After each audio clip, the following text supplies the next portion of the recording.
ሰላም ውድ አድማጮቻችን እንደምን ቆይታችኋል? ከሪያሊቲ ሚዲያ አዳዲስ መረጃዎችን ለማግኘት የሪያሊቲ ሚዲያ ዩቲዩብ ቻናልን ሰብስክራይብ ያድርጉ እያልን ወደ ዕለቱ ዜናዎች እናልፋለን።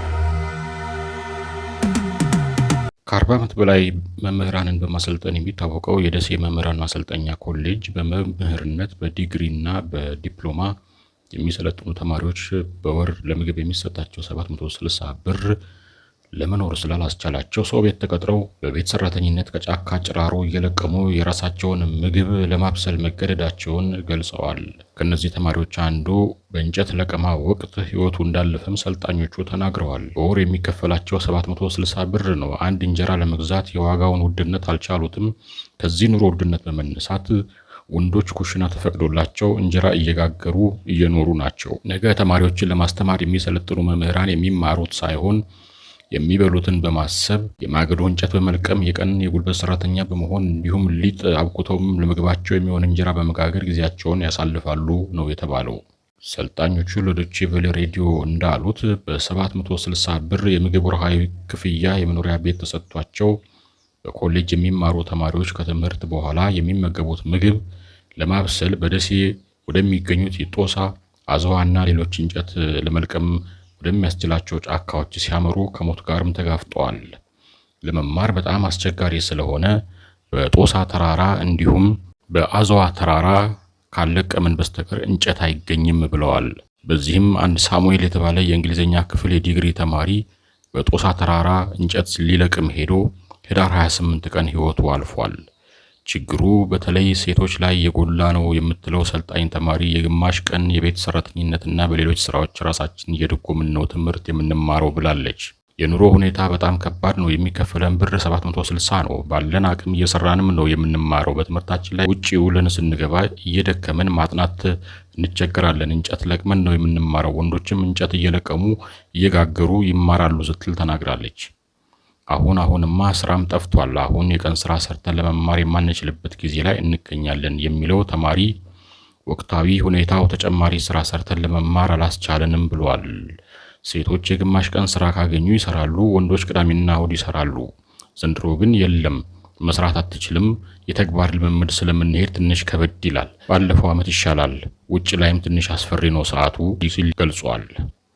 በትምህርቱ ላይ ተጽዕኖ እየፈጠረ ነው መባሉን የደሴ መምህራን ማሰልጠኛ ኮሌጅ መምህር የሆኑት መምህር አበበ ደሴ እንደሚገልጹት ተማሪዎች የዕለት ኑሯቸውን በማሰብ ስለሚጠመዱ ትምህርት የመቀበል አቅማቸው ውስን ሆኗል ብለዋል።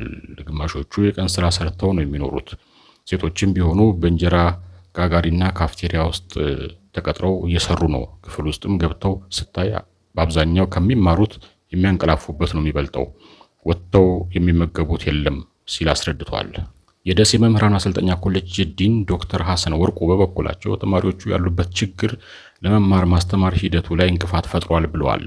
ወርሃዊ የምግብ ክፍያቸውም ከ760 ብር ከፍ እንዲል ለክልሉ ትምህርት ቢሮ ጥያቄ መቅረቡን አመልክተዋል። በአብዛኛው ከመማር ማስተማሩ ይልቅ ስለሚበሉት የሚጠጡት ነው የሚያስቡት። በትምህርት ላይ ተጽዕኖ አለው። ይህንን ታሳቢ አድርገን ክልል ላይም ጥያቄ እያቀረብን ነው ብለዋል ዶቼ ቬለ ሬዲዮ። እናት ፓርቲ የአዲስ አበባ ከተማ አስተዳደር የጣሪያና ግድግዳ ግብር መመሪያ ተግባራዊ እንዳይሆን የጣለውን እገዳ የፌዴራሉ ጠቅላይ ፍርድ ቤት ይግባኝ ሰሚ ችሎት እንደሻረው አስታውቋል። ይግባኝ ሰሚ ችሎቱ ከሳሽ ተከራይ እንጂ ቤትም ሆነ ቦታ እንደሌለው በጉዳዩ ላይ መብትም ሆነ ጥቅም እንዲሁም በፍርድ ቤት እንዲከራከር የወከለው አካል እንደሌለ ገልጦ የስር ፍርድ ቤት ሁለቱን ወገኖች ማከራከር አልነበረበትም በማለት መወሰኑን ፓርቲው ገልጧል። እናት ፓርቲ በ2015 ዓ.ም የወጣው መመሪያ ህገወጥ መሆኑን ጠቅሶ በአስተዳደሩ ላይ በመሰረተው ክስ መሰረት የፌዴራሉ ከፍተኛ ፍርድ ቤት መመሪያው ተፈጻሚነት ሊኖረው አይገባም በማለት በጥር 2017 ዓ.ም መወሰኑ ይታወሳል። ብሔራዊ ባንክ የባንኮችን ከፍ ያለ መጠን ያላቸው የአክሲዮን ዝውውሮች ለመቆጣጠር ወይም ለማገድ ስልጣን የሚሰጠውን ረቂቅ መመሪያ ማዘጋጀቱን አስታውቋል። ረቂቅ መመሪያው ከባንኮች ከፍተኛ ድርሻ የሚገዙ አካላት የገንዘባቸውን ምንጭ እንዲያሳውቁ የሚያስገድድ ነው። መመሪያው የአክሲዮን ዝውውሮች ግልጽና ዓለም አቀፍ መስፈርቶችን ባሟላ መልኩ እንዲካሄዱ ለማረጋገጥ ያስችላል ተብሏል። ባንኩ ረቂቅ መመሪያውን ለባለ ድርሻ አካላት ውይይት ማቅረቡን በማህበራዊ ትስስር ገጹ ላይ ገልጧል። የገንዘብ ሚኒስቴር ያዘጋጀው ረቂቅ የታክስ ማበረታቻ የተሻሻለ መመሪያ ላኪዎችን፣ ጀማሪ ንግዶችን እና የአረንጓዴ ኢነርጂ ፕሮጀክቶችን ተጠቃሚ በሚያደርግ መልኩ መዘጋጀቱን ሪፖርተር ዘግቧል። ጀማሪ ንግዶች በስራ ላይ ባለው የታክስ ማበረታቻ መመሪያ ያልታቀፉ ሲሆን የተሻሻለው ረቂቅ መመሪያ ግን ከ5 እስከ 10 ዓመት የታክስ እፎይታ እንደሚሰጣቸው ዘገባው ጠቅሷል። በረቂቅ መመሪያው መሰረት ኩባንያዎች የታክስ ማበረታቻ ዕድሎች ተጠቃሚ የሚሆኑት ከነባሩ አሰራር በተለየ አፈጻጸማቸው ተመዝኖ ይሆናል ተብሏል። ከልዩ የኢኮኖሚ ዞኖች ውጪ ያሉ ላኪዎች ከትርፋቸው 10% እንዲሁም በልዩ የኢኮኖሚ ዞኖች ውስጥ ያሉ ላኪዎች 5% ታክስ እንዲከፍሉ የተሻሻለው መመሪያ መተመኑንም የሪፖርተር ዘገባ ጨምሮ አመልክቷል። ዓለም አቀፉ የገንዘብ ተቋም በቅርቡ ባወጣው ሪፖርት ኢትዮጵያን ጨምሮ በርካታ የአፍሪካ ሀገራት በሚሰጧቸው በአግባቡ ያልተጤኑ የታክስ ማበረታቻዎች ሳቢያ ከፍተኛ ገቢ እያጡ መሆኑንም ገልጦ ነበር። የኤርትራ ማስታወቂያ ሚኒስትር የማነ ገብረ መስቀል የኢትዮጵያው ብልጽግና ፓርቲ አንቂዎችና ተንታኞች የኤርትራ ነጻነት ትግል በውጭ ኃይሎች ቀስቃሽነትና ድጋፍ ሰጭነት የተካሄደ እንደሆነ በመግለጽ ላይ ይገኛሉ በማለት በማህበራዊ ትስስር ገጻቸው ላይ ባሰፈሩት መልእክት ከሰዋል። የትናንት ታሪክ በውሸት ብዛት ሊፋቅ አይችልም ያሉት የማነ ኤርትራ በልጆቿ መስዋዕትነት ነጻነቷን ያገኘችው በየተራ በአሜሪካና በሶቪየት ህብረት ይደገፍ ከነበረ መንግስት ጋር ተዋግታ ነው ብለዋል። ሌላው ቢቀር በኤርትራ ላይ አስከፊ ግፍ የፈጸሙ ኃይሎች ለታሪካዊ ወንጀሎቻቸው ይቅርታ መጠየቅ እንጂ በኤርትራ ቁስል ላይ ጨው መነስነስ አልነበረባቸውም በማለት የማነ ወቅሰዋል። አንድ የአሜሪካ ፍርድ ቤት ቢኤንፒ ፓሪባስ የተባለ የፈረንሳይ ባንክ የቀድሞው የሱዳን ፕሬዝዳንት አልበሽር መንግስት በዳርፉር ህዝብ ላይ የዘር ማጥፋት ወንጀል እንዲፈጽም የባንክ አገልግሎት ድጋፍ ሰጥቷል በማለት ለሶስት ከሳሾች የ20.5 ሚሊዮን ዶላር ካሳ እንዲከፍል መወሰኑን ሮይተርስ ዘግቧል።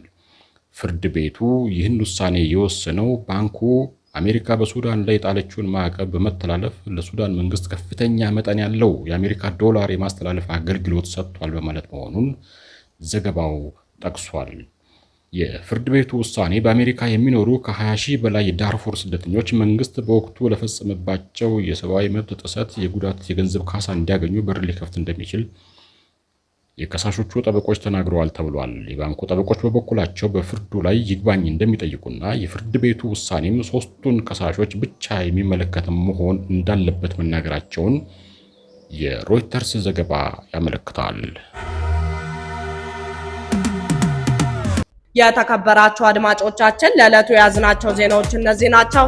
ከሪያሊቲ ሚዲያ በሌሎች ዜናዎች እስክንመለስ ድረስ ሰላም ቆዩን እያለን የሪያሊቲ ዩቲዩብ ቻናልን ሰብስክራይብ በማድረግ አዳዲስ ዜናዎችንና ትንታኔዎችን ያገኙ እያለን ሰላም ቆዩ።